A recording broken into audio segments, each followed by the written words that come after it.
네, 안녕하세요. 넷달바입니다.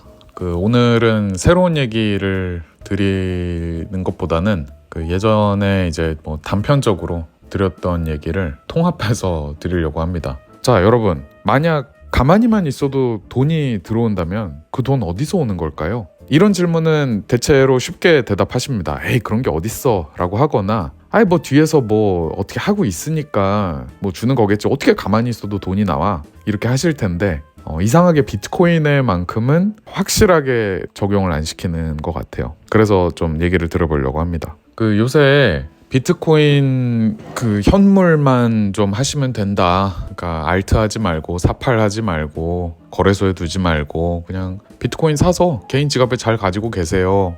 이게 제가 드릴 수 있는 거의 최고의 조언이자 유일한 조언인데 파생 상품에 되게 관심을 많이 가지십니다. 비트코인 ETF 이건 아직 못 사니까 그렇다 치고 비트코인 레버리지는 어떻냐, 2배도 있고 마이크로 스트래티지 갖고 있는 건 어떻냐, 아니면 요새 무슨 배당 이런 거 줘서 온갖 월가에서 파이낸셜 엔지니어링이라고 해서 이런 복잡한 구조의 금융 상품들을 만들고 있는데 그만큼 도파민 절제하는 게 역시 제일 비트코인을 모아가는 데 있어 가장 중요한 태스크 같습니다. 그러니까 비트코인만 하고 재밌는 예능들, 그러니까 뉴스들, 저는 예능이라고 표현 드렸잖아요. 이런 거 다 예능이라고. 시황 분석 이런 것들, 트럼프 관세가 어쩌고, 그런 거에 이렇게 쫓아다니면서 차트 보고 가격 보고 누가 이런 말 했다더라, 제가 또 저런 말 했다더라, 이런 거 따라다니는 게 도파민이 잘 나오는 것 같습니다. 근데 이 가장 권장되는 방법은 정말 지루하기 짝이 없어서 도파민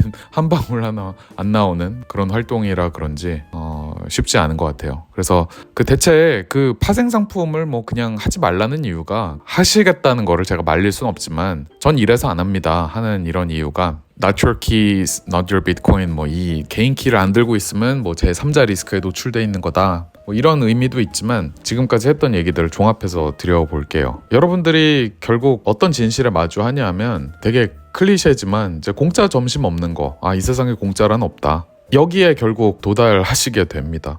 그러니까 내가 결국 공짜 점심이 있다고 생각하고 뭔가 일 안 하고 그냥 뭘 하려고 했구나, 일 안 하고 그냥 비트코인이 더 늘어났으면 좋겠고 쉽게 수량을 늘렸으면 좋겠고 이런 함정에 빠져 있었구나를 느끼시게 될 겁니다. 되게 종류는 다양하죠. 거래소 담보대출도 있고, 비트코인을 거래소 플랫폼에 박아놓고 USDT 이받는 거, 이게 참 처음에는 매력적이게 들릴 수 있어요. 그래서 이런 거 어떻게 생각하냐, 그냥 지갑에 놔두는 것도 놔두는 건데 이것도 괜찮은 거 아니냐, 은행도 이자 주잖아, 이게 뭐가 문제냐. 하지만 이런 얘기를 하시는 분들은 공짜 점심이 없다라는 이 정말 단순한 진리, 이거를 한번 생각해 보셔야 돼요. 자, 그러면 여러 상품들이 약속하고 있는 그 돈이 대체 어디서 왔는지, 어딘가에 딱 이렇게 넣어두면 따박따박 월세처럼 나오니까 생활비 필요할 때 그거 조금 꺼내 쓰고, 그러면 비트코인 그대로 두고 안 팔아도 되니까 너무 좋다, 이런 생각이실 거예요. 솔직히 다들 한 번쯤 해보셨죠? 저도 해봤습니다. 자, 근데 비트코인은요, 아무것도 안 하고 그냥 가만히 있기만 해도 수익을 만들어낼 수 있는 이런 게 전혀 아니에요. 이런 질문을 하고 계신 분들이라면 아직 우리가 흔히 말하는 수익, 이거에 대해서 제대로 어떻게 깊게 한 번도 고찰해보시지 않은 그런 뜻입니다. 먼저 리스크 그리고 수익, 이거에 대해서 얘기를 좀 해보면 소 키우면 우유가 나오죠. 송아지도 나오고. 정말 개꿀 아닌가요? 이거 비트코인보다 솔직히 더 낫지 않나요? 가만히 있어도 이렇게 부가가치들이 쑥쑥 나오잖아요. 당연히 아니죠. 가만히 있다고 해서 나오는 게 절대 아닌 거예요. 이거는 소가 생산하는 우유보다 사료를 더 많이 먹어치울 수도 있고, 소가 병에 걸릴 수도 있고, 송아지를 못 낳을 수도 있고, 수명 못 채우고 죽을 수도 있잖아요. 이런 온갖 리스크를 다 떠안고도 살아남았을 때만 내가 잘 관리해주고 열심히 키우고, 그리고 어느 정도 운도 따라줘야만 우유가 됐든 송아지가 됐든 수익이라는 게 따라오는 거예요. 이런 거를 다 감당한 사람이 그때 가서 수익을 얻는 거예요. 이게 정말 간단한 진리거든요. 리스크 없는 수익이라는 거 그거는 현실에 존재할 수 없어요. 그런 얘기를 하는 사람들은 그냥 사기꾼인 겁니다. 그러니까 근데도 우리 마음 안에 어떤 욕심이 자꾸 이걸 부정하려고 하는 것 같아요. 그러니까 왠지 내가 놀고 먹으면서도 그냥 잘 사는 방법이 있을 것 같아. 내가 어디에 딱 두면 알아서 이자가 나올 것 같아. 근데 이런 거는 그 배울 만큼 배우신 분들이라면, 인생 어느 정도 살아보신 분들이라면 다 아시잖아요. 그런 거 세상에 없다는 거. 그럼에도 불구하고 이 이자 준다는 달콤한 말이 너무 달콤하기 때문에 홀라당 속아 넘어가서 지난 사이클 때 그렇게나 많은 사람들이 모조리 당한 거예요. 비트코인 맡기면 연 몇 프로 드린다, 스테이블 코인 넣어두면 연 뭐 몇 프로 보장한다, 그냥 여기 플랫폼에 넣어두세요. 뭐 당신의 그 비트코인은 그대로고 이제 수익이 따박따박 나옵니다. 뭐 굉장히 안전하게 관리합니다. 이게 정말 달콤한 말이었거든요. 그때부터 있으셨던 분들은 다 기억하실 거예요. 정말 얼마나 많은 사람들이 그래 리스크가 정말 낮은 줄 알고 그냥 넣어놨다가 다 홀라당 까먹고 뭐 이자는커녕 원금도 못 찾은 사람들도 정말 많죠. 그래서 어떻게 됐는지 뭐 다 아시죠 지금. 그게 뭐 셀시우스부터 블록파이, 뭐 보이저, 뭐 거래소, 온갖 랜딩 플랫폼들 다 줄줄이 터졌잖아요. 그러니까 뒤늦게 공식적으로 밝혀지긴 했지만 그런 줄은 몰랐다라고 하시는 분들이라면, 그러니까 그렇게나 안전하다고 주장은 걔네들이 겉으로 하고 실제로 그렇게 고위험 파생 상품에 내 비트코인을 막 박아놓고 굴리고 있었던 거 나 몰랐다라고 하신다면 이제 너무 순진하셨다고 할 수 있는 거죠. 그러니까 앞에서 그 소나 송아지 그거랑 뭐 사업을 운영하는 방식이 뭐 4848 트레이딩이랑 뭐 어떤 사업을 하는 거랑 물론 다르지만 중요한 거는 리스크 없이 수익만 누리는 거, 이런 거는 있을 수가 없어요. 그럴 리가 없죠. 그러니까 그 리스크는 결국 누군가는 져야 되는 거예요. 수익의 그 반대편에 있는. 그리고 뭐 터질 때 가장 마지막에 들어간 그 사람이 다 몽땅 뒤집어 쓰게 되는 거죠. 그래서 여기까지 들으시면 뭐 이렇게 생각하실 수도 있어요. 잠깐만, 그러면 그 명목화폐에, 그러니까 은행에 넣어두면 그 이자 주는 거, 그건 뭐지? 그거는 그래도 무위험 아닌가? 그런 식으로 비트코인 이자를 줄 수 있는 거 아닌가? 라고 하실 텐데, 그 은행에 돈 넣으면 이자 주고 뭐 채권 사면 이자 주고 뭐 이게 우리한테 익숙한 구조고 사람들이 오랜 시간 동안 그 신뢰를 하고 있는 건데, 그러니까 명목화폐 피아트 시스템 조금이라도 공부하신 분들은 그 진실을 알고 계시죠. 정말 진지하게 생각해 보세요. 화폐라는 거는 그 사과처럼 뭐 심어서 자라는 것도 아니에요. 기계처럼 막 돌아가서 그 자본재처럼 생산을 하는 것도 아니고, 그러니까 화폐는 그 자체로 아무런 생산 활동을 하지 않는 그냥 인간이 만들어낸 어떤 허구적인 질서잖아요. 자, 근데 이거의 가치가 계속 늘어난다? 이자라는 게 막 나오면서. 그럼 이건 어디서 나온 거냐면 정답은 하나예요. 그냥 화폐가 그 양이 늘어나는 데서 나오는 거예요. 명목화폐 이자라는 건 새로 찍어낸 돈을 먼저 딱 이렇게 잡은 사람들한테 이렇게 쫙 배분해 주면서 늘어나면서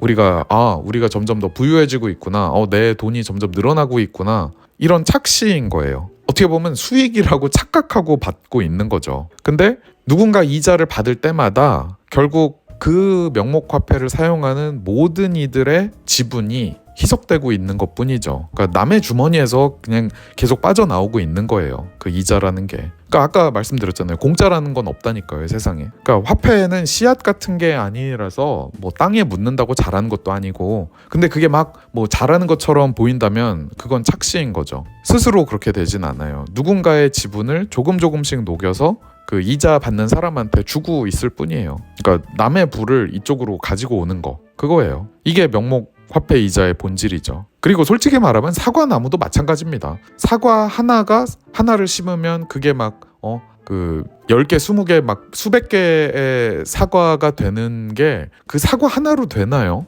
외부에서 계속 에너지가 와야죠. 거름도 줘야 되고 그 물도 계속 줘야 되고. 그러니까 그 사과 한 개가 그 에너지 보존 법칙, 질량 보존의 법칙을 무시하고 한 개가 100개로 뻥튀기 되는 게 아니라는 이런 얘기입니다. 그래서 뭐 겉으로 언뜻 보기에는 안정적이고 안전해 보일 수는 있죠. 근데 결국에는 인플레가 0%라고 하더라도, 그러니까 소비자 물가가 오르지 않다고 하더라도 이자가 몇 프로씩 나온다라는 거는 우리 모두가 2%의 그 가치 희석, 내 지분율이 감소하는 거를 감당하고 있다는 뜻이거든요. 그러니까 점점 더 가난해지고 있다는 건데, 그 명목만 늘어나고 있고 어떤 실질적인 사회 부가 가치, 재화나 서비스가 같이 늘어나지 않으면 우린 가난해지는 거예요. 어떤 시스템 전체의 지분이 희석되는 구조, 이런 생각을 처음 해보신다면 지금까지 착각하고 계셨던 겁니다. 그래서 명목화폐는 화폐를 계속 늘리는 방식으로, 그러니까 지분을, 남의 지분에 물을 타는 방식으로 이자라는 착시를 만들어낼 수 있었던 건데, 비트코인은 전혀 다르죠. 비트코인은 애초에 희석이라는 게 일어나지 않도록 설계된 화폐잖아요. 총 발행량이 2100만 개로 딱 정해져 있고 그 규칙을 누구도 못 바꾸니까. 그러니까 여러분들이 한 번 비트코인을 딱 소유한 이상 개인 키를 잘 보관하고 여러분 셀프 커스터디 월렛에 잘 넣어놓는 그 순간, 그 비트코인은 줄어들지도 않고 뭐 지분이 깎이지도 않고, 누가 뭐 비트코인을 더 열심히 막 채굴한다고 해서, 누가 더 열심히 일해서 막 비트코인 수량을 마이클 세일러가 막 100만 개, 200만 개로 늘린다고 해도 여러분들의 지분은 깎이는 게 아니에요. 그러니까 이런 구조 때문에 비트코인은 명목화폐처럼 절대 이자 같은 거를 줄 수 없는 겁니다. 그러니까 명목화폐 같은 이자라 하면 남의 지분을 희석시켜서 여러분들한테 그 무위험이라고 포장하면서 이자를 줄 수 없다는 얘기예요. 만약에 누군가가 비트코인으로 이자를 주고 있다라는 말은 아까 말씀드렸던 첫 번째 그 소나 뭐 소 키우는 그것처럼 리스크를 감당하고 하든가, 아니면 내 비트코인을, 그러니까 여러분들한테 지급하는 그 이자보다 훨씬 더 높은 고위험 상품에 넣어서 그 여러분들 돈을 지들 마음대로 굴리던가, 그러다가 뭐 홀랑 까먹든 말든 그렇게 되든가, 이 방법밖에 없는 거라니까요. 비트코인을 가지고 이자를 기대한다라는 거는 그 자체가 모순인 거예요. 이자는 희석에서 나오거나 아니면 수익이라는 건 리스크에서 나오기 때문에. 자, 그러면 이런 질문이 바로 떠오르시겠죠. 잠깐만, 뭐야, 그러면 나 일 그만두면 그냥 가지고 있던 비트코인 파는 거밖에 방법이 없어? 이런 질문 드시죠. 네, 당연하죠. 그러니까 집을 만약에 여러분들이 사시겠다, 그러면 비트코인 팔아야죠. 그러니까 여러분들이 일을 안 하시고 있다면, 뭐 차를 구매해야 된다, 네, 팔아야 됩니다. 뭐 자녀 교육비에 써야 된다, 은퇴 후에는 나 뭐 먹고 사냐, 네, 전부 팔아서 하는 겁니다. 근데 제가 팔았다고 표현하는 거는 그 여러분들이 생각하시는 그 팔았다랑은 뉘앙스가 좀 달라요. 그러니까 잠깐만, 그거 팔면 안 된다며 하고 이상한 기분이 드실 텐데, 이상한 게 아니에요. 왜냐하면 비트코인은 돈이니까 평생 내가 번 돈을 잘 저축했다가 나중에 쓴다, 이거는 익숙하시죠? 그 저축이 바로 비트코인이라니까요. 그 소비가 방금 말한 그 비트코인을 쓰는 순간인 거고. 그래서 제가 아까 전에 팔았다라고 표현했지만 비트코인을 소비한 거라고 그 속뜻에는 있는 거예요. 뭐 절대 팔지 않는다, 이 얘기에 파는 거는 비트코인을 어떤 자산으로 인식해서, 뭐 내가 이 비트코인을 팔아서 비트코인보다 그래도 좀 더 업사이드가 높은 것 같은 뭐 주식 뭐에 테슬라에 넣는다, 저기 S&P에 넣는다, 뭐 아니면 저기 강남 부동산을 산다, 내 구매력을 저장할 다른 수단으로 내가 가기 위해서 비트코인을 판다에 팔지 않겠다라는 거는, 왜냐하면 그러니까 비트코인 미만 다 자산으로서 가치 저장 수단으로서는 다 꽝이니까. 근데 내가 만약에 내가 진짜로 강남 아파트에 살아야 될 어떤 이유가 있어, 뭐 거기서 자녀 교육을 해야 된다거나, 아니면 내가 거기에 뭐 그냥 단순히 강남에 나 한번 살아보고 싶어, 뭐 이거든지 간에 가치는 주관적인 거니까요. 그럴 때 비트코인을 써야 되는 순간이 오면 네, 저장해 놓은 거 쓰는 겁니다. 그래서 나 비트코인 절대 안 팔고 이거 어떻게 하면 좀 지키면서도 여기서 수익을 좀 얻어갈 방법 없을까 고민하시는 거는, 아직 비트코인을 굉장히 자산으로서만 보고 화폐로는 아직 못 받아들이고 있다, 이런 증거라고 저는 생각을 해요. 그냥 우리가 과거에 저축해놨던 거를 뭐 오늘 필요한 거, 여러분들이 월급 받아서 오늘 카드 긁으면서 커피를 사 먹을 수도 있고, 장을 볼 수도 있고, 어디 오마카세를 먹을 수도 있고, 그렇게 소비하는 것처럼 비트코인도 그냥 내가 열심히 잘 모아놨다가 쓰는 거예요, 돈처럼. 그게 돈의 본래 기능이죠. 여기서 딱 드러나는 사실이, 우리가 왜 그렇게나 자산을 어떻게든 팔면 안 되고 버텨야 돼, 이런 종류의 강박관념을 갖게 됐냐 하면, 구매력을 보존하지 못하는 명목화폐를 써왔기 때문이에요. 그리고 이거는 굉장히 합리적인 어떤 강박관념이라고 할 수 있습니다. 왜냐하면 내가 열심히 일해서 뭐 번 돈을 부동산, 주식 이런 자산으로 빨리 바꿔놔야 되는데, 내가 그거를 빨리 안 바꿔놓는다라든가, 아니면 그걸 팔고 명목화폐로 들고 있으면 뭐 아이스크림처럼 그냥 다 녹아 없어져 버리잖아요. 그러니까 버텨야 돼. 나 이거 절대 자산은 파는 거 아니야. 이런 강박이 생기는 겁니다. Cash is trash 하면서 원화 들고 있으면 안 돼. 막 이 마인드가 뇌리에 다 박혀 있는 거죠. 근데 여러분들이 비트코인을 나의 그 돈, 그러니까 내가 가치를 저장하는 수단으로 인식을 하셨다면 그럴 필요가 없어요. 이건 녹지 않는 거니까.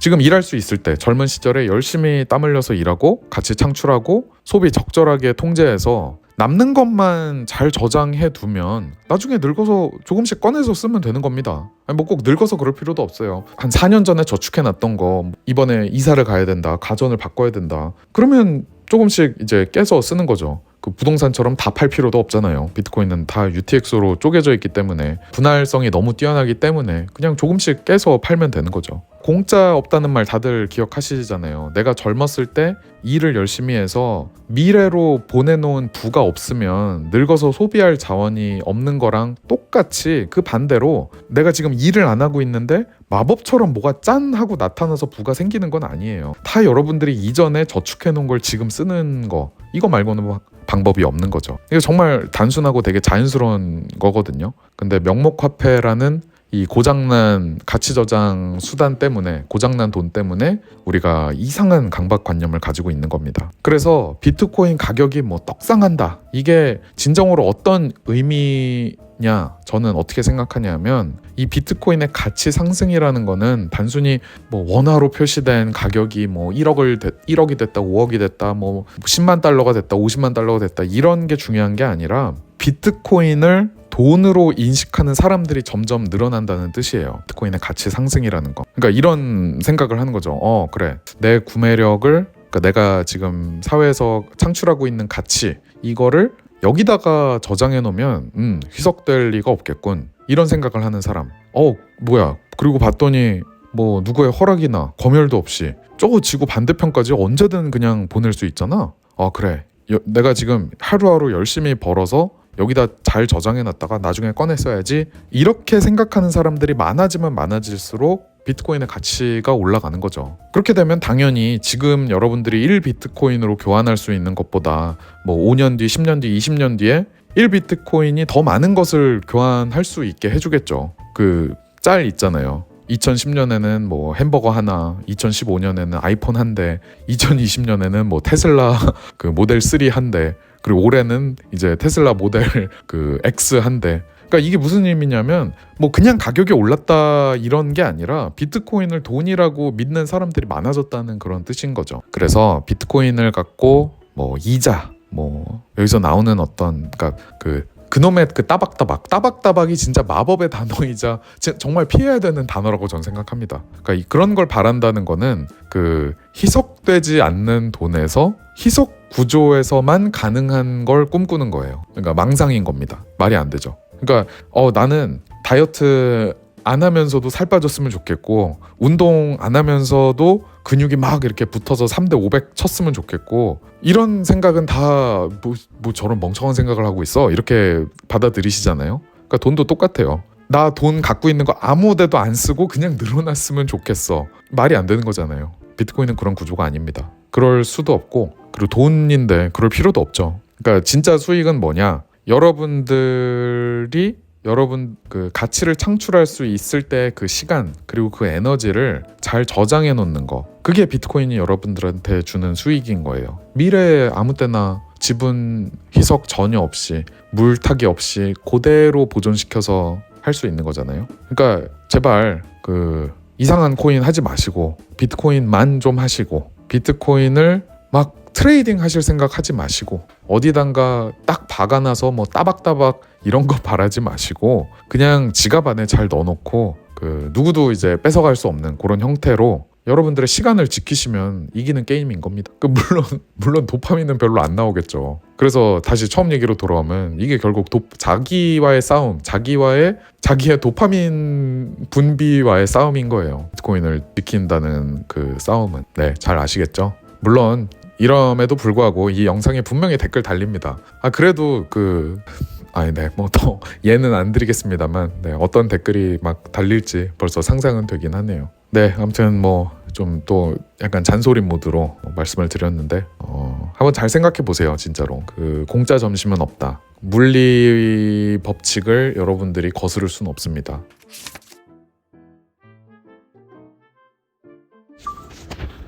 네, 안녕하세요. 넷달바입니다. 오랜만에 그냥 라이브로 썰 푸는 것도 그냥 해볼게요. 그 요새 참 이 말이 많이 떠오르는데 그 병먹금 그 쿨타임들 있잖아요. 각 비트코인 페이론마다의 그 쿨타임 슈코이너들이 와서 뭐 비트코인만 간다는 뭐 보장 있냐, 뭐 너네는 왜 이렇게 비트코인만 그렇게 된다고 주장하냐, 뭐 알트도 뭐 기술 혁신일 수 있지 않냐, 뭐 여기까지는 이제 그래 뭐 순진한 뭐 기술 좋아하면 그럴 수도 있지 싶지만 그 뒤로 가면 이제 뭐 돈만 벌면 된 거 아니냐, 뭐 이거 쉿코인인 거 누가 모르냐, 근데 나는 이걸로 시드가 너무 작아서 펌핑을 해야 된다. 일단 100배 불리고 거기서 나는 비트코인으로 뭐 수량 바꿀 거다. 그렇게 해서 늘리는 게 나의 필승 레시피다. 뭐 그러는데 그 얼마 전에 그 저기 피치님이 올리신 그 어떤 사연이 참 거시기 하죠. 뭐 몇천만 원에서 시작해서 뭐 수십억까지 갔다가 지금은 뭐 빚만 남았다는. 근데 그게 뭐 꼭 그 케이스만이 아니라 정도의 차이만 있을 뿐 되게 비슷한 결말입니다. 그 수학적으로도 증명할 수 있어요. 더 큰 실패를 위한 어떤 작은 성공이었다. 뭐 이 댓글이 생각이 나네요. 그래서 결국 꼭 저희 판사님 이번 한 번만 저 용서해 주시면 제가 다시는 나쁜 짓 안 하고 살겠습니다. 이거랑 비슷한 거라고 보면 돼요. 뭐 제가 이번만 딱 1억에서 10억까지만 10배 뻥튀기만 딱 알트로 하고 1코인으로 하고 제가 지금부터는 정말 마음 고쳐먹고 10억 있으니까 이제 비트코인만 할게요. 뭐 이거랑 뭐 큰 차이 없다고 봅니다. 반드시 다시 하게 돼 있어요. 1억에서 10억을 한번 뻥튀기 시켜봤는데 20억, 30억, 50억, 100억 뭐 원베일리 가자 막 뭐 이게 안 될 리가 있나요? 그리고 뭐 어제는 이제 뭐 흔한 어떤 노코이너 혹은 그 피앗 이코노미스트스러운 그런 얘기였는데 어제는 약간 좀 신박하긴 했습니다. 뭐 이제 비트코인이 사회 악이다라는 얘기를 지금이 뭐 2017년도 아니고 2025년에 막 그러고 있는 거 보면 경력이 이제 지금 어디서 뭐 자문위원 하시고 있는 거 보니까 뭐 여러 가지 생각은 듭니다만 확실한 건 아니니까. 아무튼 뭐 조만간 뭐 큰 거 하나 터질 그럴 쿨타임이 아닌가 싶습니다. 정도롱이다. 오늘 영상에서 드리고 싶은 얘기는 국민연금에 분노하는 당신, 이거를 올리고 나서 정말 공교롭게 그랬었죠.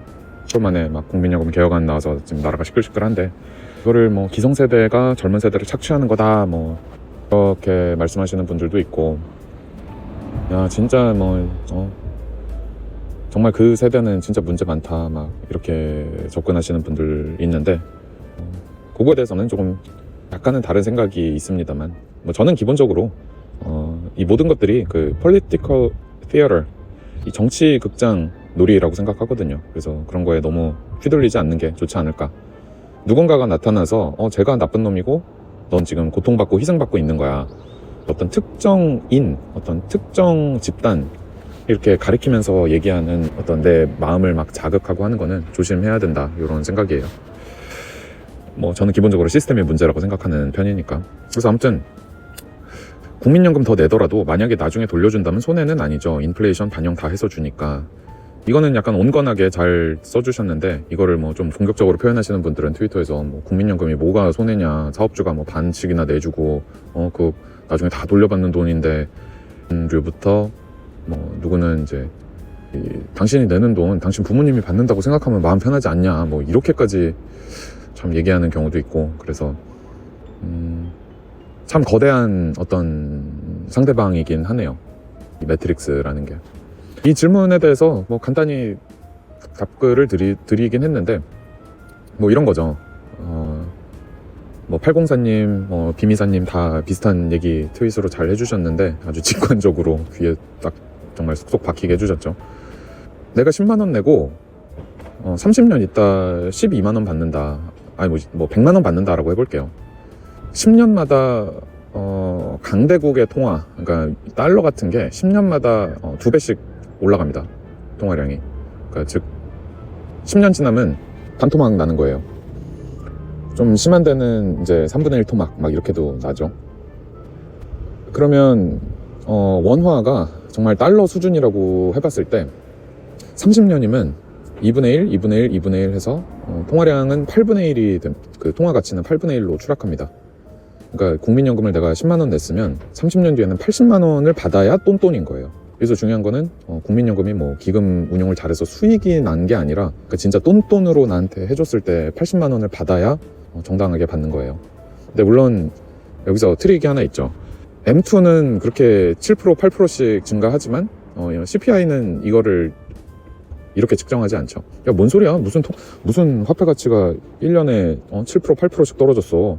야, 우리가 그 소비자 물가지수라는 이 특정 품목들 이렇게 넣어갖고 계산한 거 이거 보면 물가 2%씩 밖에 안 올랐어. 그러면 30년 동안 2% 해갖고 80만 원은 무슨 80만 원? 한 20몇만 원 주면 충분하겠구만 하고 30년 뒤에 주는 거죠. 그래서 그걸 가지고 손해가 아니다라고 생각하는 거는 가치가 주는, 그러니까 그 피앗 머니의 명목 가치가 주는, 좋게 말하면 환상, 나쁘게 말하면 속임수죠. 네, 그거에 대해서 이렇게 구분을 아직 안 하고 계신 그런 상태라고 볼 수 있습니다. 그러니까 정말 다양한 트릭이 있죠. 지금 제가 이거를 짧게 설명드리는 동안도 정말 구매력을 갉아먹는 참 다양한 트릭, 그리고 그 구매력을 갉아먹힌다라는 사실을 눈치채지 못하게 하는 정말 여러 가지 트릭이 있습니다. 일단 통화량이 증가하는 그 자체, 구매력을 갉아먹는 것이고, 그리고 CPI 같이 실제 통화량의 구매력 하락은 훨씬 더 크게 일어나고 있는데 대량으로 찍어내서, 그러니까 속일 이런 거죠. 예를 들면 초가공식품 같은 것들이 대표적인데 그런 것들이 속이기가 훨씬 쉽죠. 그 홀푸드 이런 것보다. 그러니까 토마토 가격 오른 거는 숨기기가 어렵지만 토마토 케찹 가격 오른 거는 숨기기가 쉽다는 겁니다. 그러니까 그런 CPI의 그런 것도 있고. 근데 이게 결국요, CPI를 그렇게 눌러야 되는 이유가 연금을 적게 지급하게 되는, 그러니까 결국 국민연금이 됐든 무슨 연금이 됐든 간에 CPI를 기준으로 올려주거든요. 물가 상승률을 반영해 준다라는 그 말 뜻에 그래 그러면 뭐 물가만큼 더 많이 주니까 된 거 아니야? 라고 가볍게 생각할 게 아니라, 그래? 그러면 물가 상승률을 얼마나 반영해 주는데? 이런 질문을 해보면 진실이 드러나게 되죠. 그래서 참 쉽지는 않은 그런 상황입니다. 이런 것들이 정말 얼기설기 아주 한눈에 딱 파악하기 어렵게 시스템이 설계되어 있다 보니까 이 영향력이 상대방이 주먹을 딱 휘둘렀을 때 그걸 내가 죽방을 직접 맞으면 어이씨 이 자식이 나 때렸네?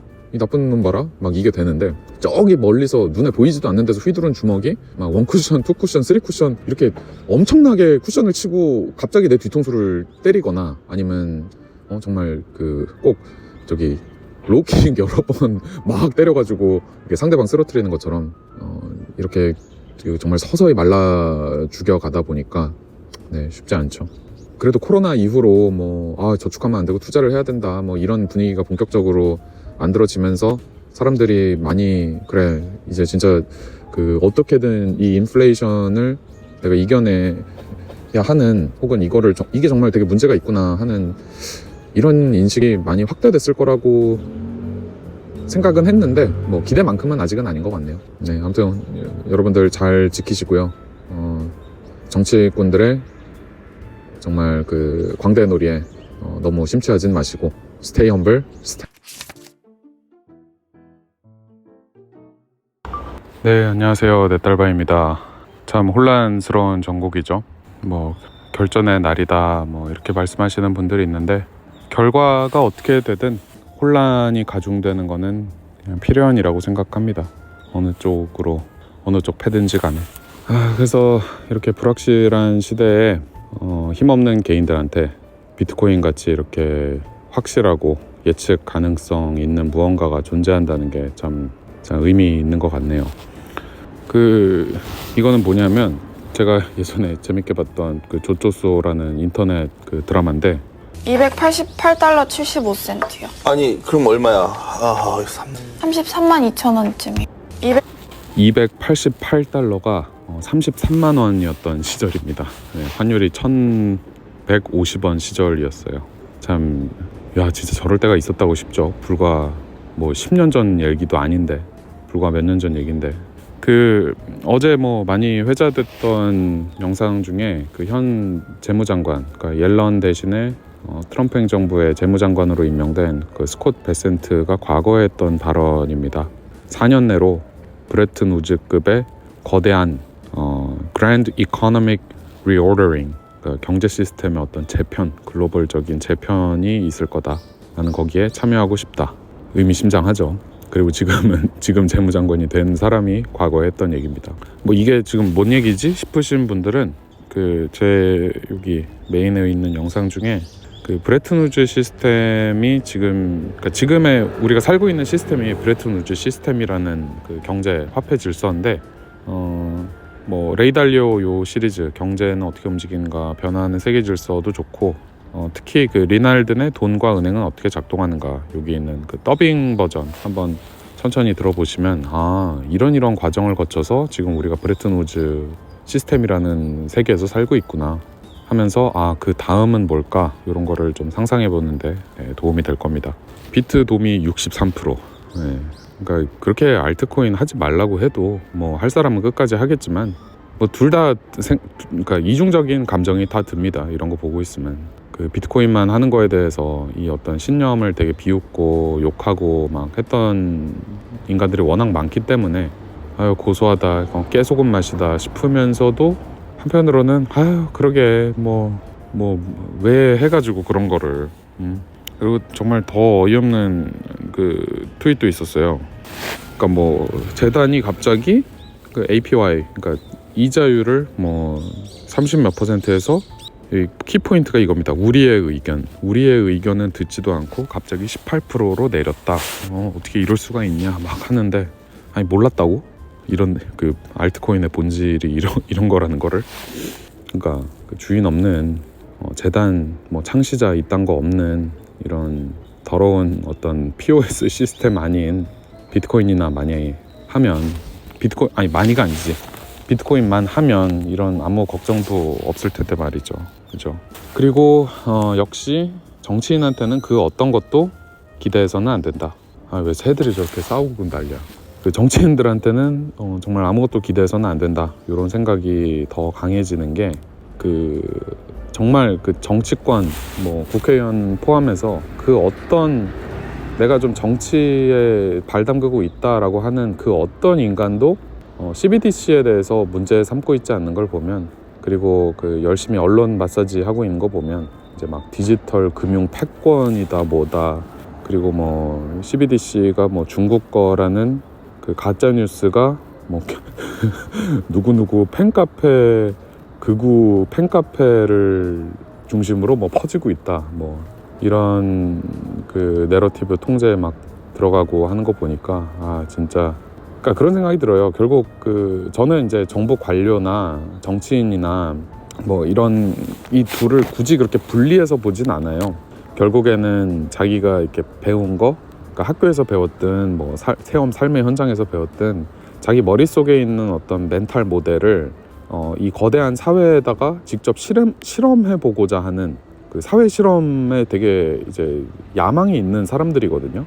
그래 내가 뭐가 되면 이렇게 해봐야지 하는 거랑 똑같은 거예요. 결국 그 정책을 입안한다는 거나 그리고 그 정책을 이제 시행하는 거나 뭐 저는 같은 거라고 보는데 본질적으로는 그러니까 한마디로 이 사회 실험 광들한테 그 아주 깔쌈한 어떤 실험 랩을 딱 제공하는 거거든요. CBDC라는 게 사회 실험을 정말 정교하고 정말 아주 진짜 쌈박하게 그 컨트롤할 수 있는 이 실험 도구를 쥐어주는 거기 때문에 오히려 되게 좋아하지 않을까 하는 생각도 있어요. 그러니까 모르거나 아니면 알면서 이제 뭐 좋으니까 가만히 있는 거거나 뭐 그거라고 보는데 그러니까 그동안은 이제 실험 도구 탓을 한 거죠. 내가 이렇게 하려고 했는데 뭐 글로벌 유동성 뭐가 와서 뭐 집값을 뭐 어떻게 못했다라든가 뭐 이것 때문에 저것 때문에 그러니까 한마디로 남 탓하던 그런 그 사회 실험 광들한테 야 여기 정말 쌈박한 거 있어. 이번에는 진짜로 실험 모든 그 통제 요인들 네가 다 할 수 있어. 막 이렇게 갖다 주는 거니까 뭐 오히려 신나지 않았을까 싶습니다. 그러니까 결국 자기들이 행사할 수 있는 영향력이 커지는 거죠. CBDC가 있으면. 그리고 요거는 그냥 제가 오랜만에 그 사진첩 뒤져보다가 아 그래 이런 짤이 있었지 예전에 그 부동산 폭등기 때. 참 재밌는 포인트들이 많죠. 그 돈 뿌리고 있고 아파트 가격은 올라가고 있고 위에서는 아래 보고 막 저기 멍청이들 하고 있는데 그 밑에 멍청이들은 뭐 감사합니다 대통령님 지원금 받고 있고, 그 슬픈 거는 또 대출이라는 어떤 그 동아줄을 메고 위로 올라가려고 하는데 탈출해서 야 쟤 올라온다 끊어버려 막 하면서 줄 자르고, 그리고 밑에는 그걸 또 시기 질투하는 쟤들은 뭐하냐 막 이런 꽃게들이 또 있고, 뭐 얼마 안 남았는데요. 그 어떤 결과가 나오든지 간에 그냥 저는 엄숙한 마음으로 뭐 현생에 집중하고 스테이 험블 스택 세치하려고 합니다. 그 개인의 삶을 돌보는 방법 요거 하나에만 집중을 하려고 하고요. 그리고 제 어느덧 보니까 저도 영상 개수가 이제 거의 수백 개가 돼가지고 특히 처음 이 판에 들어오시는 분들 입장에서는 아 정말 뭐부터 봐야 되나 이런 생각이 드시겠더라고요. 그리고 뭐 저랑 같이 처음부터 뭐 저 완전 쪼렙 시절부터 같이 비트코인 공부해 오신 분들도 예전에 그런 내용이 있었던 것 같은데 뭐였지? 뭐 이런 생각이 드실 수도 있잖아요. 그래서 제가 갖고 있는 영상을 지금 전부 뭐 일종의 옷장 정리를 좀 하고 있습니다. 그 묵은 영상들은 좀 약간 갈무리해서 저기 편집도 좀 하고 합본으로. 그래서 너무 제가 막 생각 없이 토막냈던 영상들은 좀 합본으로 바꾸고, 굳이 이렇게 굳이 하나로 할 필요가 없었던 영상은 좀 쪼개고 뭐 이런 거를 해가지고 검색도 좀 쉽게 꼭 그 아토믹님 노션처럼 이렇게 주제별로 그리고 단계별로 그리고 키워드별로 뭐 이렇게 검색하고 좀 순서대로 비트코인 공부하기 쉽게 좀 큐레이션을 하려고 합니다. 기대해 주시고요. 네, 그러면 오늘 하루도 열심히 생업하시면서 비트코인 많이 모으는 하루 되시길 바랍니다. 감사합니다. 네, 안녕하세요. 넷달바입니다. 백악관에서 경제자문위원장 역을 맡고 있는 스티브 미란이라는 인물이 4월 6일 어떤 연설을 했는데 그 전문이 지금 백악관 홈페이지에 올라와 있는 거를 오늘 발견하고 내용을 봤는데, 항상 비트코이너들이 진짜 경고해왔던, 특히 한국처럼 수출로 먹고 살아온, 그리고 에너지 자원 이런 거는 거의 없이, 한마디로 저기 산골짜기 동네에서 뭐 물도 안 나오고 전기도 안 나오고 뭐 기름도 없는 이런 산골짜기 나라인데, 그래도 장사하려고 그 산골짜기에서 험한 막 협곡 이렇게 뚫고 겨우겨우 어떻게 나와서 글로벌 무대에서 반도체도 팔고, 뭐 옛날에는 뭐 그런 거 있죠. 신발도 팔고 뭐 옷도 팔고, 그러다가 이제 중화학공업으로 넘어가서, 그리고 지금은 또 자동차, 배터리, 반도체 이런 거 팔아다가 다시 그걸로 뭐 우리한테 필요한 에너지도 사고 식량도 사고 해갖고 다시 산골마을로 돌아와서 이렇게 문명화된 사회를 살고 있는 한국이었는데, 진짜 이게 참 심각하게 받아들여야 되지 않나 이런 생각이 드는 내용이었습니다. 그래서 바로 이거를 좀 그래도 부모님께 한번 보여드리려고 어떻게 알려드리지 고민을 하다가 그록하고 저희 챗GPT 도움을 좀 받아서 기본 요약본을 좀 쓰고 같이 문장을 다듬어 가면서, 뭐 주식 계좌는 그래도 우리 부모님 세대에도 많이들 가지고는 계시잖아요. 이제 뭐 주식하면 패가 망신한다 막 이렇게까지 생각하시는 분들은 이제 거의 없으니까, 코로나 돈 찍기 이후로. 그래서 뭐 나름 이제 경제 뉴스나 유튜브 이런 것도 막 많이 보신 분들이라고 생각하고 그냥 글을 써봤습니다. 제 그 커뮤니티에도 올린 글인데요. 백악관 연설, 부모님께 쉽게 설명드리기, 바이 비트코인이 부재입니다. 한마디로 말해서 미국이 우리만 지금까지 너무 손해봤다, 더 이상 이거를 용인하지 않겠다, 이런 얘기입니다. 미국이 손해를 봤던 그 두 가지 비즈니스는 뭐냐면, 이제 글로벌 무역망의 평화를 지키는 안보 비즈니스였고, 뭐 여기저기 다 미군이 배치돼 있잖아요. 그러면서 우리같이 이런 산골짜기에 있는 나라도 뭐 옛날 같았으면 물건을 아무리 만들어도 그 글로벌 시장에 나오려면 이게 얼마나 도적대들도 많고 나오는 것 자체가 불가능했잖아요.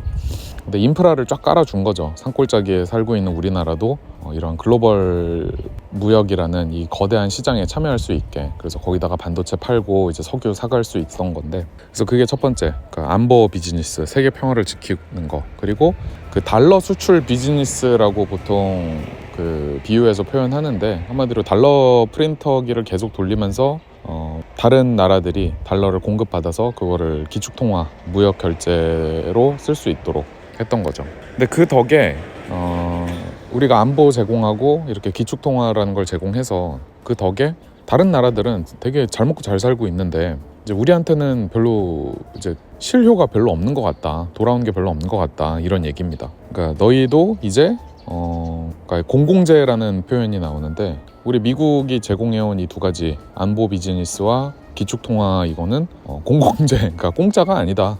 이제 돈 내고 써라.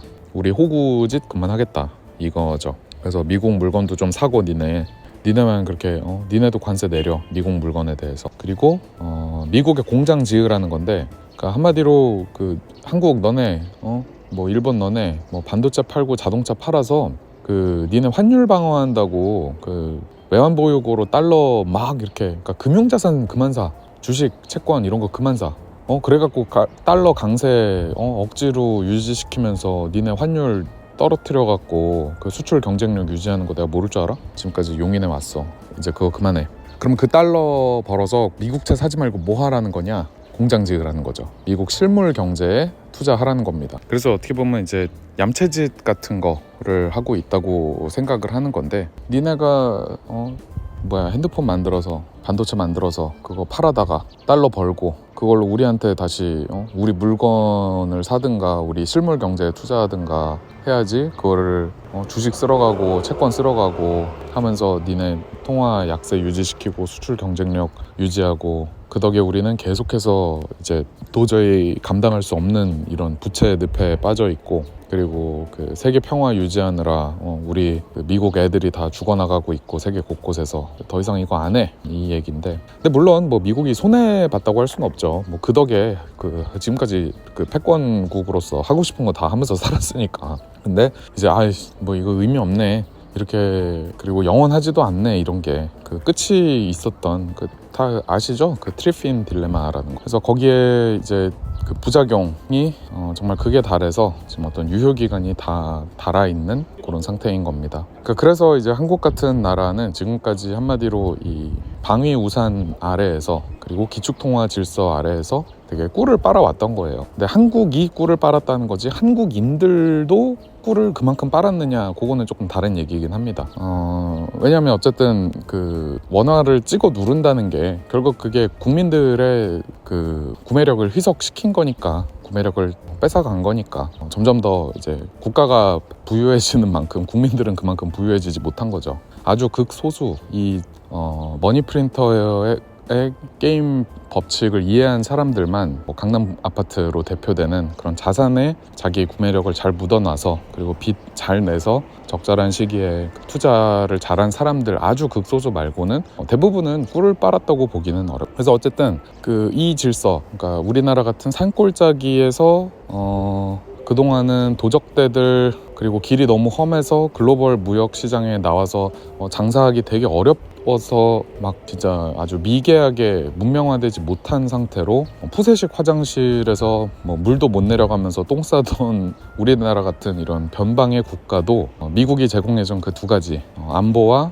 기축통화라는 경제 질서 유지를 통해 되게 이제 밖에 나와서 그 반도체도 팔고 뭐 필요한 것도 그 에너지, 특히 그 필요한 거 사가서 이제 불도 떼고 난방도 하고 에어컨도 틀고 그 수세식 화장실도 쓰고 그렇게 살았던 건데, 이제 그 시간이 이제 얼마 안 남았다라고 표현하기에는 좀 그건 정확히 알 수 없지만, 어쨌든 그거는 이제 더 안 하겠다 라고 일단 시그널은 준 겁니다. 네, 마음이 복잡해지는데 이럴 때일수록 정말 냉정하게 잘 생각하셔서 내가 지금 뭘 해야 되지? 이 글로벌 패권 질서가 어떻게 되건 말건 뭐 그거는 솔직히 여기 너무 소시민 같은 개개인 하나하나가 다 뭐 생각하고 뭐 대의를 갖고 거국적으로 행동하는 거는 제가 그런 사람이 있다면 뭐 흉볼 순 없지만 저는 글쎄요 그게 그렇게 현명하다고는 생각이 안 들고 내가 뭘 할 수 있을 거냐 이런 거를 생각을 많이 해봤으면 좋겠어서 부제를 바이 비트코인이라고 달아봤네요. 네, 그러면 남은 한 주 화이팅 하시고 또 다음 영상에서 인사드리도록 하겠습니다.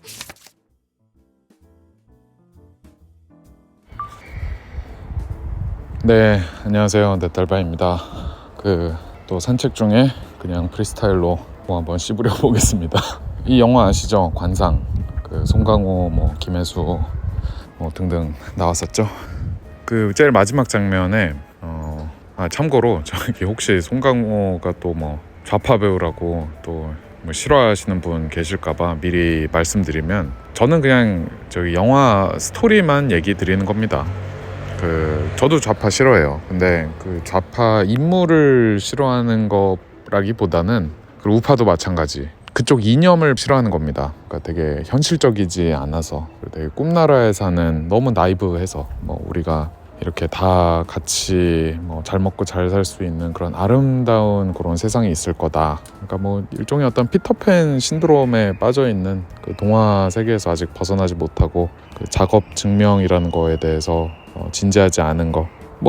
저기 우리 다 같이 잘 살 수 있잖아. 그리고 뒤에 가로쳐져 있는 거는 내가 일 안 하고도 그러니까 일 열심히 하는 애 거, 돈 잘 버는 애 거 우리 좀 나눠 가지면 되는 거 아니야? 이게 뒤에 생략도 있으니까 이제 되게 싫어하고 그렇다고 우파 인물 좋아하는 사람이 있냐? 그것도 잘 모르겠습니다.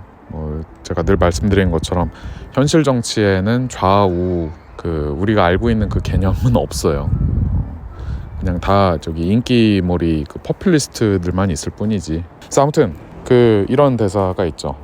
난 사람의 얼굴만 봤을 뿐 시대의 모습을 보지 못했다. 아들을 잃은 어떤 비통함 가운데 한명회한테 하는 얘기죠.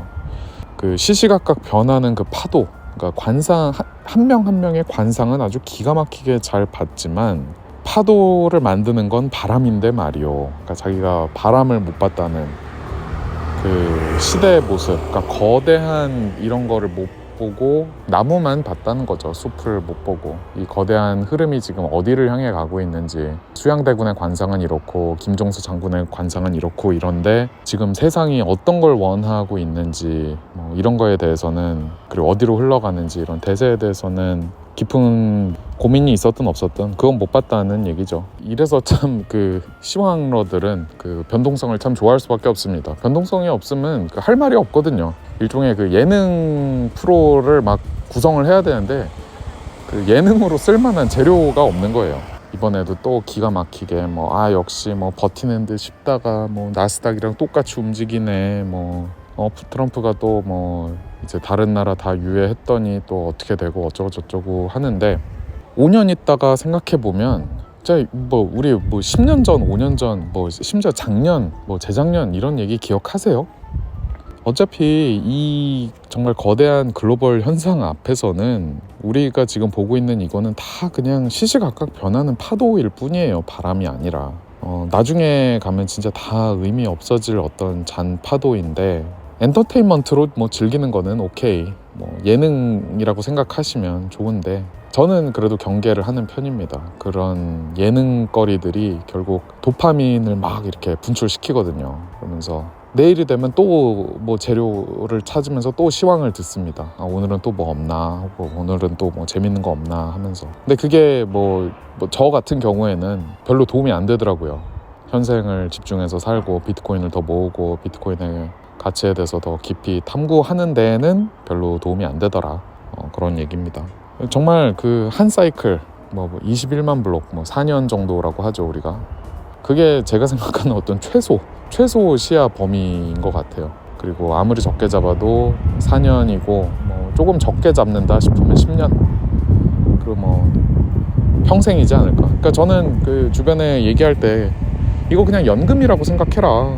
지금은 그냥 열심히 일하고 생산활동 열심히 하고 은퇴한 다음에 그때 들여다봐도 된다. 그래서 시황이 재밌고 되게 예능 같잖아요. 그리고 그런 얘기들 하면 막 나도 뭔가 좀 더 아는 것 같기도 하고, 그런데 그냥 담배나 술 같은 거라고 생각합니다. 그래서 이 비트코인이라는 이 대세, 이 거대한 바람이 마침 막 바람이 부네요. 바람 소리 많이 들어갈 것 같은데 죄송합니다. 이 바람을 느끼셔야 돼요.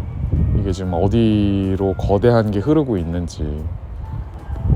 이 연주 그리고 이 음악은 계속 나오고 있고, 이 극은 계속, 이 드라마는 계속 흘러가고 있고, 뭐 여러분들 눈에 보이는 뭐 베센트니 뭐 트럼프니 뭐 시진핑이니 뭐 누가 됐든지 간에, 뭐 우리나라도 뭐 정치 얘기하려면 끝도 없지만 그 모든 것들이 어떤 배우들인 거예요. 배우, 이 드라마를 이끌고 가는. 그래서 너무 그 어떤 배우 얼굴에 쓰여있는 그 관상보다는 이 거대한 드라마가 지금 기승전결 어느 단계인지, 그리고 이 끝에는 뭐가 있는지, 뭐 실은 다 아시잖아요. 몰라서 그러는 건 아닐 텐데, 그런 거에 좀 더 집중하면 자기 스스로 그 도파민 관리도 좀 되고, 뭐 스택 세츠, 스테이 험블 하는데 더 도움이 되지 않을까 해서 그냥 짧게 한번 말씀드려봤습니다. 경우에 따라서는 이게 좀 건방지게, 그리고 잔소리처럼 뭐 좀 고깝게 들리실 수도 있겠지만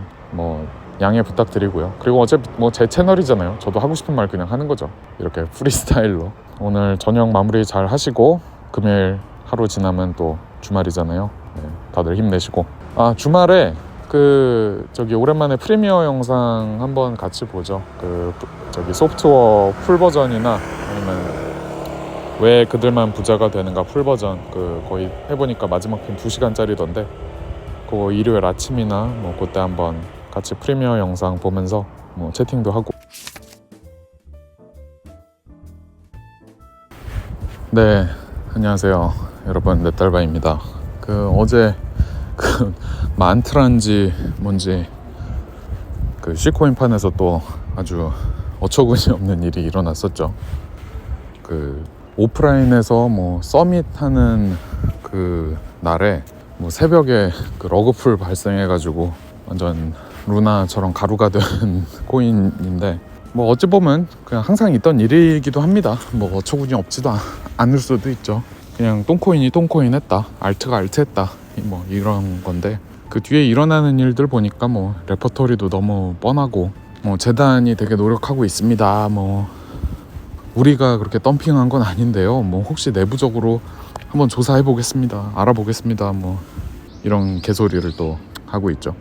그래서 요새 또 뭐 비트코인만이 정답은 아니지 않냐, 뭐 알트코인도 기술이 있고 가능성이 있는데 너무 닫힌 마음 아니냐, 뭐 좀 더 열린 태도로 보자, 뭐 사기든 뭐든 다 자유의 일부 아니냐, 뭐 이런 얘기가 좀 들리는데, 전 여기에 대해 확고합니다. 저는 그런 말에 도저히 동의할 수 없어요. 이거는 뭐 마음이 열리고 말고 문제는 아닌 것 같고, 저는 그런 말이 현실을 그냥 외면하는 말이라고 생각하거든요. 알트코인은 뭐 점점 설 자리를 잃어가고 있어요. 아니 뭐 그러니까 진작부터, 그러니까 태생 애초부터 어떤 기술적으로나 구조적 그러니까 경제적인 어떤 인센티브 구조적으로나, 그리고 제일 중요한 윤리적으로 뭐 설 자리가 없어요 이제 더 이상. 그러니까 그놈의 블록체인이라는 거, 이게 뭐냐면 독특하게 설계된 어떤 데이터베이스예요. 정보를 저장하는 저장 방식이에요. 근데 이 되게 독특한 설계 때문에 진짜 느리고 비싸거든요. 데이터를 하나에만 저장하는 게 아니라 곳곳에 저장하고, 그거를 또 싹 다 동시에 막 하나 일치하도록 맞춰야 되니까 당연히 돈이 많이 들겠죠. 쉬운 일도 아니고. 중앙에 서버 하나 두고 있는 게 훨씬 더 나은 방법입니다. 그러니까 우리가 디지털 시대를 맞이하면서 편해진 이유가 바로 그거거든요. 막대한 정보가 매우 효율적으로 흐르기 때문인 건데, 그걸 가능케 한 게 지금의 수많은 플랫폼 기업들의 완전한 초중앙 집중형 서비스인 거고, 그러니까 사토시가 비트코인에 적용시킨 이런 아주 독특한 데이터 구조, 이렇게 느리고 비싼 데이터베이스를 적용한 이유가, 그러니까 이걸 왜 굳이 써야 하냐 하면 이유는 하나예요. 누구도 내가 믿을 수 없을 때 검열도 안 되고 변조도 안 되고 공격도 안 당하고 뭐 위조도 안 되게 만들게 하기 위해서 이런 아주 독특한 구조를 적용시킨 거예요. 그러니까 비트코인은 블록도 되게 작게 만들고 컨펌 시간도 충분히 그 10분씩 줘서 그 이렇게 전 세계가 하나의 그 상태, 하나의 단일한 그 장부 상태로 수렴을 하게 되는 거죠. 그 처리해야 할 데이터 자체가 헤비하지 않으니까 그 비트코인 풀노드라고 하죠. 그러니까 누구나 이 서버를 돌릴 수 있고 수많은 사람들이 돌려도 그 하나의 그 장부, 하나의 사실에 딱 수렴하는 게 가능하도록, 그리고 이걸 누가 공격하기로 맘먹어도 단일 실패 지점이 없게 만든 거, 그러니까 박멸하는 거를 거의 불가능하게 만든 거, 이게 이제 그 비트코인의 데이터 구조인 건데, 그러니까 이렇게 느리고 비싼 거는 오직 비트코인에만 유의미한 거죠. 이런 아주 독특한 누구도 함부로 할 수 없는 화폐라는 사용 사례에만. 근데 그놈의 그 블록체인, 뭐 이 단어 맨날 들고 나오는 알트코인, 뭐 창시자들, 뭐 재단들 하는 짓 보면 그 시작부터 발행자의 그 신뢰에 모든 걸 전적으로 의존하고 있어요. 물론 그걸 숨기려고 온갖 그 허울 좋은 마케팅 단어 다 갖다 붙이죠. 뭐 매년 바뀌는 떡밥, 그 ICO부터 시작해서 뭐 NFT, 웹3, 뭐 재작년, 작년에는 인공지능, 블록체인, 그리고 뭐 올해는 뭐 자산 토큰화, 뭐 많더라고. 또 RWA 뭐 그거였죠. 뭐 다음에 뭐가 나올지 모르겠지만 뭐 이런 거를 부동산에, 게임에, 뭐 의료에, 행정망에 뭐 쓴다고는 하는데 뭐 제대로 된 게 하나라도 있나요? 이건 그냥 사기예요, 사기. 그러니까 블록체인 하는 그 인간들이 뭐 블록체인을 뭘로 생각하는지는 모르겠는데 뭐 제가 생각하는 거랑은 확실히 다른 것 같아요. 그러니까 이거는 어떤 만능 도구이기는커녕 그렇게 좋은 도구도 아닌 거예요. 앞에서 말한 것처럼 되게 비싸고 느린 거예요. 그러니까 비트코인처럼 진짜 그 누구도 함부로 못 바꾸는 어떤 화폐라는 정말 특수한 사용 사례에 딱 맞는 거지. 이 느리고 복잡하고 유지하는데 막대한 비용이 드는 이거를 왜 갖다 쓰는 건지 정말 곰곰이 생각해 보셔야 됩니다. 걔네가 뭐 달랑 몇 장짜리 이렇게 쓴 백서나 홈페이지에 써있는 이런 말만 보지 마시고 항상 하는 말이 그거잖아요. 우리는 이걸로 뭐 세상을 바꿉니다. 뭐 이렇게 대문짝만하게 써있고, 근데 실상 하는 거는 보면 지들이 찍은 코인 지들끼리 나눠 갖고 초기 투자자들한테 몰아주고 거래소 상장하고 뭐 미디어 뭐 인플루언서들 막 다 동원해서 가격 펌핑하고 올랐다 싶으면 팍 덤핑하고 뭐 이런 얘기하면 또 100% 이런 말 하죠. 뭐 그래 뭐 알겠는데 그래도 뭐 모두가 사기꾼인 건 아니잖아. 누군가는 진심일 수도 있지 않냐 뭐 이러는데 전 되묻겠습니다. 그러니까 사람 마음이라는 걸 그렇게 믿냐. 뭐 그렇다고 해서 이게 성선설이니 성악설이니 뭐 이런 거를 제가 말씀드리는 건 아니에요. 그냥 현실이 그렇다는 거예요. 사람 욕심은 끝이 없잖아요. 이거는 다 인정하시죠. 그러니까 그 끝없는 욕심에 브레이크를 걸 수 있는 사람은 진짜 극소수고 대부분은 기회가 주어지면 더 가지려고 해요.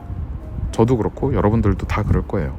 그리고 더 가져도 멈추지 않는 게 이 근본 속성입니다. 유기물이라면 뭐 사람일 필요도 없어요. 단세포 동물도 그러는데. 그래서 그런 게 인간인데, 그러니까 이렇게 나약한 게 인간인데 그런 나약한 인간 손에 권력이 들어가면 그 권력 자체가 악이 되는 거죠. 그리고 그걸 우리는 역사 속에서 수도 없이 이미 지켜봤고 증명이 된 사실이라고 전 생각합니다. 돈 찍는 권력, 뭐 정보 통제하는 권력, 사람 감시하는 권력 다 어떻게 됐는지 아시잖아요. 그러면 뭐 비트코인은 대체 뭐냐? 그러니까 인간이 가진 어떤 탐욕, 인간이 가진 어떤 나약함, 그리고 세상의 어떤 이 결함 그 자체를 애초부터 인정하고 고려해서 설계된 거예요. 그러니까 명목화폐 시스템이라는 게 뭐냐면 결국 야 돈 찍는 거? 야 그건 나만 하는 거야 이거잖아요. 근데 비트코인은 거기다 대고 아니야 그 누구도 돈을 찍으면 안 돼 라고 하는 거고, 근데 이놈의 알트코인파는 이거죠. 야 너만 찍냐? 나도 좀 찍자. 아 그래 나도 좀 찍자. 그래 나도 좀 찍자. 그래서 뭐 찍어서 자기가 가져서 덤핑하는 게 이제 그건데, 그래서 저는 알트가 피앗보다 더 악질이라고 생각하는 겁니다. 더 착취적이라고 생각하는 거예요. 왜냐하면 명목화폐는 적어도 겉과 속이 다르진 않죠. 그 화폐 국정설이라는 걸 베이스로 야 화폐는 원래 자고로 신성한 그 국가만 찍을 수 있는 거야, 뭐 이렇게라도 얘기는 하잖아요.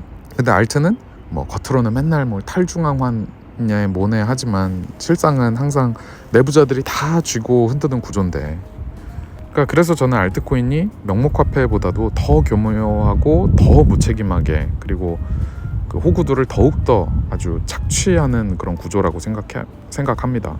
그 뭐 비탈릭이 이더리움 내다 팔고만 있는 거 보면 뭐 모르겠냐 뭐 이렇게 얘기할 수 있는 거죠. 뭐 리플 재단도 XRP 그냥 팔기만 하잖아요.